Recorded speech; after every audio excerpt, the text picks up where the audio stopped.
আসসালামু আলাইকুম বন্ধুরা, কেমন আছেন? চলুন আজকে শিখে আসি ২ টা সেলাই। যেটা আপনার কাপড়কে খুবই আকর্ষণীয় করবে, খুবই সুন্দর করবে।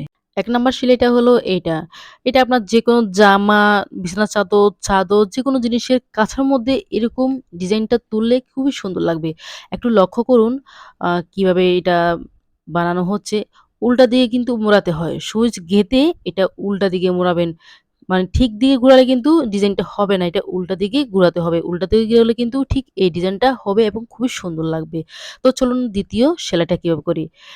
২য় সেলাইটা কিন্তু খুব অত্যন্ত সুন্দর। আমরা সাধারণত হাত দিয়ে যেকোনো ফুল কোনো কাপড়ে তোলার জন্য একটা চাকা ব্যবহার করি। এই ডিজাইনটা তুলতেও আপনাকে চাকা ব্যবহার করতে হবে।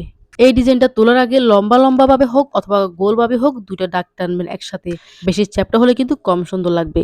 ১ম এ সুতাটা সুচের মধ্যে একটা মোড়ানি দিবেন। তারপর এদিক থেকে ওই দিকে গেঁথে সুচের মধ্যে আরেকটা মোড়ানি দিবেন। ব্যাস হয়ে গেল। ডিজাইনটা ভালো করে লক্ষ্য করলে কিন্তু বুঝতে পারবেন। ভিডিওটা শেয়ার করে সবাইকে দেখার সুযোগ করে দিতে পারেন।